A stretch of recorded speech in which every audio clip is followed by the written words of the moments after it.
আজকের ক্লাসে সকলকে স্বাগত জানাচ্ছি। আজকে আলোচনা করব উদ্ভিদের বংশবৃদ্ধি অধ্যায়টির পরাগায়ন যে অংশটা আছে সেই অংশটা। এটা হচ্ছে তোমাদের বিজ্ঞান বইয়ের চতুর্থ অধ্যায়ের 3 নাম্বার ক্লাস। তার আগে দুটি ক্লাস করা অলরেডি হয়ে গেছে, চাইলে দেখে আসতে পারো। তো চলো শুরু করা যাক। আমরা প্রথমে হচ্ছে পরাগায়নটাকে একটু ভিজুয়ালি দেখানোর চেষ্টা করব তোমাদেরকে। কারণ হচ্ছে যে কোনো জিনিস যদি ভিজুয়ালি দেখা যায় তাহলে সেটা খুব সহজে আমাদের মাথায় থাকে, মনে থাকবে। ওকে, সো পরাগায়ন হচ্ছে মূলত দুই প্রকার, একটা হচ্ছে স্বপরাগায়ন আর একটা হচ্ছে তোমার পরপরাগায়ন। স্বপরাগায়নটা হয় দুইভাবে। একটা হচ্ছে তোমার একই গাছের, একটা নির্দিষ্ট গাছের দুইটা ফুলের মধ্যে পরাগায়ন ঘটবে, এটা হচ্ছে স্বপরাগায়ন। আবার একটা ফুলের মধ্যে যদি উভলিঙ্গী ফুল হয় যখন পরাগায়ন ঘটে সেটা হচ্ছে তোমার স্বপরাগায়ন। আর পরপরাগায়ন হচ্ছে দুইটা ভিন্ন ভিন্ন উদ্ভিদের দুটি ভিন্ন ভিন্ন ফুলের মধ্যে যে পরাগায়ন ঘটে সেটা হচ্ছে পরপরাগায়ন। আই থিঙ্ক বলার কথা না, এই চিত্রটা মাথায় থাকলে সংজ্ঞাগুলো ইজিলি তোমার মাথায় থাকবে। ওকে, সো আমরা আসি পরাগায়নের সংজ্ঞা আরও বিভিন্ন জিনিসপত্র নিয়ে। পরাগায়নকে আরেকটা নামে রাখা হয়, সেটা হচ্ছে পরাগ সংযোগ। পরাগায়ন ফল ও বীজ উৎপাদন প্রক্রিয়ার পূর্বশর্ত। একটি ফুলের পুংস্তবকের পরাগধানীতে তোমরা আঙ্গুলের ডগা যদি তুই একটু ঘষে দেখো তাহলে দেখতে পাবে যে হলুদ বা কমলা রঙের গুঁড়ো লেগে গেছে তোমার হাতে, এবং এই গুঁড়োটাই হচ্ছে মূলত পরাগরেণু। ফুলের পরাগধানী হতে পরাগরেণু একই ফুলে অথবা একই জাতের অন্য ফুলের গর্ভমুণ্ডে স্থানান্তরিত হওয়াকে পরাগায়ন বলে। তাহলে পরাগায়ন কাকে বলে আমি একটু দাগ দিয়ে রাখি। এই যে দেখো এখানে পরাগায়ন কাকে বলতেছে, এখান থেকে যে ফুলের পরাগধানী হতে পরাগরেণু একই ফুলের অথবা একই জাতের অন্য ফুলের গর্ভমুণ্ডে যদি স্থানান্তরিত হয় তাকে হচ্ছে কি বলে, পরাগায়ন বলে। পরাগায়ন মূলত দুই প্রকার, একটা হচ্ছে স্বপরাগায়ন আর একটা হচ্ছে পরপরাগায়ন। একটা হচ্ছে স্বপরাগায়ন আর একটা হচ্ছে তোমার পরপরাগায়ন। তো স্বপরাগায়ন কাকে বলে প্রথমে আমরা এখানে আসি। স্বপরাগায়ন একই ফুলে বা একই গাছের ভিন্ন দুটি ফুলের মধ্যে যখন পরাগায়ন ঘটে তখন তাকে হচ্ছে কি বলে, স্বপরাগায়ন বলে। যেমন হচ্ছে সরিষা কুমড়া দুতরা, এগুলো একদম তটস্থ রাখতে হবে, কারণ হচ্ছে এমসিকিউতে হচ্ছে এই প্রশ্নগুলো খুব বেশি আসে। এমনকি তুমি এসএসসিতে উঠার পরও ক্লাস 9-10-এ যখন উঠবা তখনও দেখবে এই তিনটা উদাহরণই আছে, এবং এগুলো সবচেয়ে বেশি আসে। তো স্বপরাগায়ন ঘটে কোন দুটি উদ্ভিদে, সরিষা কুমড়া দুতরা। এরপর হচ্ছে পরপরাগায়ন। পরপরাগায়ন কাকে বলে, যেটা আমি অলরেডি উদাহরণ দিয়ে দেখিয়েছি তোমাদেরকে। একই প্রজাতির দুইটি ভিন্ন উদ্ভিদের ফুলের মধ্যে যখন পরাগায়ন ঘটে তখন তাকে হচ্ছে কি বলে, পরপরাগায়ন বলে।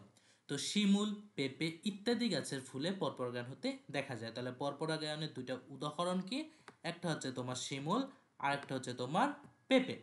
ওকে, এখন হচ্ছে পরাগায়ন তো হলেই হবে না, কোনো না কোনো মাধ্যম তো লাগবে। তোমরা যে চিত্রটা আমি দেখিয়েছি সেখানে দেখতে পাবে একটা মৌমাছিকে দেখানো হয়েছে বা একটা মাছি বলতে পারো। তো এরকম প্রত্যেকটা উদ্ভিদেরই পরাগায়নের কোনো না কোনো মাধ্যম থাকে, সেগুলো নিয়ে একটু আলোচনা করব এখন। পরাগায়নের মাধ্যম, পরাগরেণু স্থানান্তরের কাজটি অধিকাংশ ক্ষেত্রে কোনো না কোনো মাধ্যমের দ্বারা হয়ে থাকে। যে বাহক, এই বাহক হচ্ছে মূলত বিভিন্ন প্রাণী, যেমন কীট পতঙ্গ, বানানটা ভুল হয়েছে, পাখি, বাদুড়, শামুক, এমনকি মানুষও কিন্তু এখানে বাহক হতে পারে।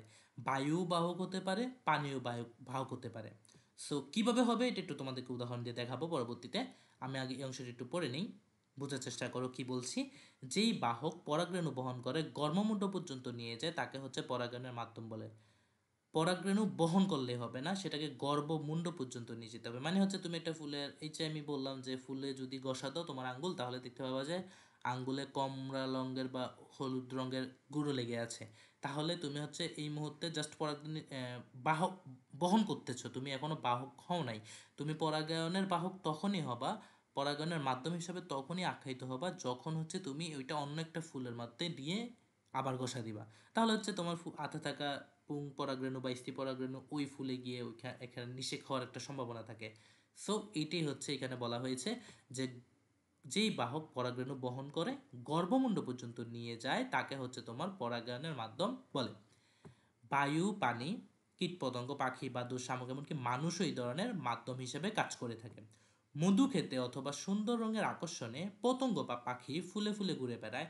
এই সময় পরাগরেণু বাহকের গায়ে লেগে যায়। এই বাহকটি যখন একই প্রজাতির অন্য ফুলে গিয়ে বসে তখন হচ্ছে পরাগরেণু ওই ফুলের গর্ভমুণ্ডে লেগে যায়। এখন একটা গুরুত্বপূর্ণ কথা দেখো, যদি আমি আম গাছের ফুল থেকে যেই পরাগটা নিয়ে যদি কাঁঠাল গাছের ফুলে দিই, তাহলে তো আমার এখানে মানে পরাগায়নটা হচ্ছে না, সঠিকভাবে হচ্ছে না। তাহলে আমার হচ্ছে কি, ওই একই ফুল গর্ভমুণ্ডে লাগে, তাহলে হচ্ছে তোমার কি হবে, পরাগায়ন হবে। এবং এই জায়গায় কিন্তু হচ্ছে পরপরাগায়নে তোমার একই ধরনের বৈশিষ্ট্যটা বজায় থাকে না। ওকে, তো এইভাবে হচ্ছে আমাদের তাদের অজান্তে পরাগায়নগুলো হচ্ছে। তো পরবর্তীতে আসি পরাগায়নের যে বিভিন্ন প্রক্রিয়া, পরবর্তীতে আমি পরাগায়নের যে মাধ্যম কীভাবে হচ্ছে এগুলো একটু বোঝানোর চেষ্টা করব তোমাদেরকে। এগুলো তোমাদের বইয়ে অতটা বিস্তারিতভাবে লেখা নেই, তো আমি চেষ্টা করব তোমাদেরকে বোঝানোর, সেটার জন্য শেষ পর্যন্ত থাকতে হবে তোমাদেরকে।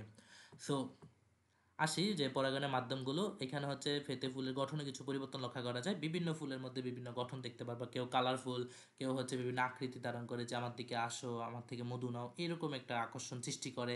এইটাই হচ্ছে যে তাদের মধ্যে যে পরিবর্তন লক্ষ্য করা, যেগুলো হচ্ছে পরিবর্তন, এগুলো একটু আলোচনা করার চেষ্টা করব। একে অভিযোজন বলা হয়, বিভিন্ন মাধ্যমের জন্য অভিযোজনগুলো আলাদা। ওকে, সো কয়েক ধরনের অভিযোজনের কথা বলা হয়েছে তোমাদের বইয়ে, সেগুলো হচ্ছে পতঙ্গ পরাগী ফুলের অভিযোজন, বায়ু পরাগী ফুলের অভিযোজন, পানি পরাগী ফুলের অভিযোজন।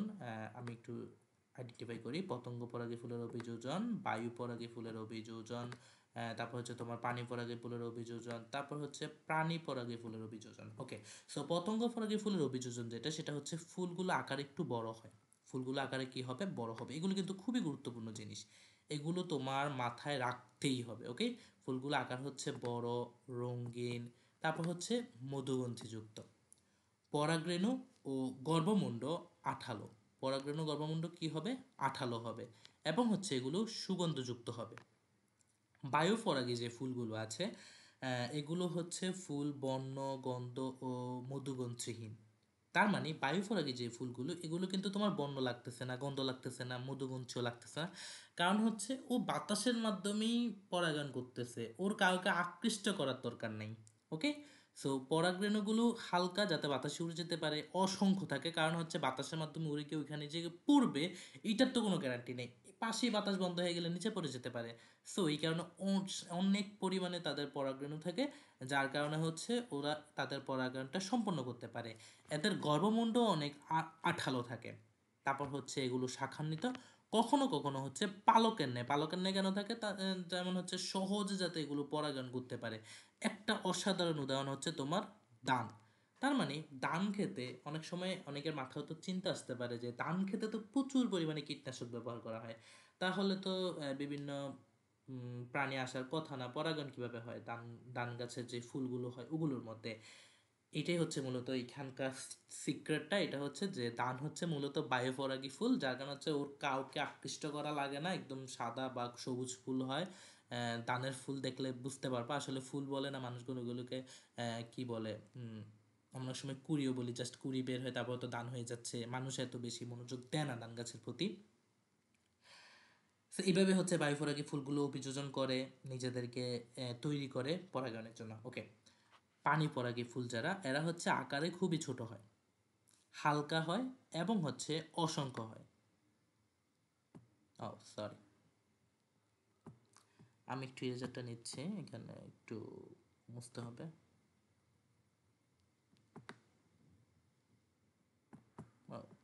দ্যাট ওয়াজ এ মিস্টেক, ইরেজারটা কাজ করতেছে না।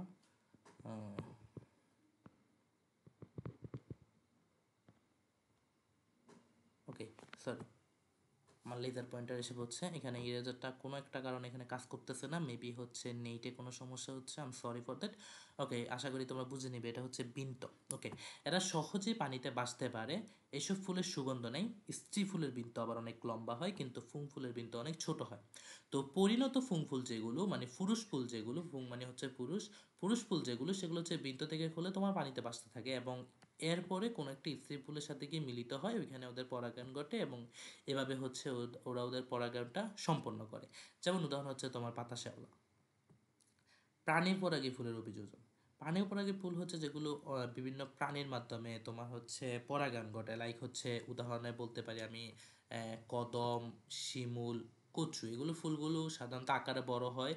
এইসব মানে ছোট ছোট পতঙ্গ দিয়ে এদের হচ্ছে পরাগায়ন সম্ভব হয় না, তো এদের হচ্ছে প্রাণীর সাহায্য লাগে। এইসব ফুল মোটামুটি বড় ধরনের হয়, তবে ছোট হলে ফুলগুলো পুষ্পমঞ্জরিতে সজ্জিত থাকে। তো পুষ্পমঞ্জরিতে সজ্জিত থাকার কারণে দেখা যায় কি বড় বড় প্রাণী যদি ওদের পাশ দিয়ে যায় তাহলে খুব সহজে অনেকগুলো ফুল এইখান থেকে তাদের দেহে তোমার এই পরাগ লেগে যাওয়ার সম্ভাবনা অনেক বেশি, এবং এতে রং কিন্তু অনেক আকর্ষণীয় হয়, যাতে হচ্ছে আমরাও গিয়ে অনেক সময় এদেরকে টাচ করি। ওকে, এসব ফুলে গন্ধ থাকতে পারে বা নাও থাকতে পারে, যেমন হচ্ছে তোমার কদম, শিমুল, কচু। যেমন হচ্ছে ধরো উদাহরণ দেই, কদম গাছে যখন কেউ উঠে, ও একটা কদম পাততে গিয়ে আরেকটা কদম পাততে যায়, তখন আশেপাশের কিছু না কিছু কদম সে রেখে আসে। তো ওর হাত থেকে কদম পড়ে যাচ্ছে, আরেকটা কদমে দিয়ে একটা কদম লাগতেছে, এইভাবে হচ্ছে ওদের পরাগায়নগুলো ঘটে।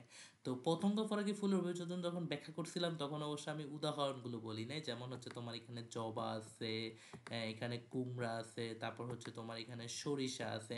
এইগুলো হচ্ছে মূলত তোমার পতঙ্গ পরাগী ফুলের অভিযোজন। এখন হচ্ছে এই যে পরাগায়নের বিভিন্ন মাধ্যম, হ্যাঁ, কিভাবে পরাগায়নগুলো হয়। এক হচ্ছে পতঙ্গ পরাগী ফুলগুলো কিভাবে পরাগায়ন করতেছে, আই থিঙ্ক তোমরা বুঝতেছো যে বিভিন্ন পতঙ্গের মাধ্যমে এরা পরাগায়নটা ঘটে। বায়ুটা হচ্ছে বায়ুর মাধ্যমে, পানি হচ্ছে পানির মাধ্যমে। পানি পরাগীট কিভাবে সেটাও আমি বোঝানোর চেষ্টা করেছি। তো এই কারণে বলেছিলাম যে তোমাদের বইয়ে আসলে ততটা ডিটেলস লেখা নাই, তো আমি চেষ্টা করেছি যতটুকু ডিটেলস সম্ভব তোমাদেরকে বোঝানোর জন্য। সো এতটুকু পর্যন্ত থাকার জন্য থ্যাঙ্কস এভরিওয়ান। আশা করি তোমরা সাবস্ক্রাইব করে পাশে থাকবে পরবর্তী ভিডিওর জন্য। আল্লাহ হাফেজ।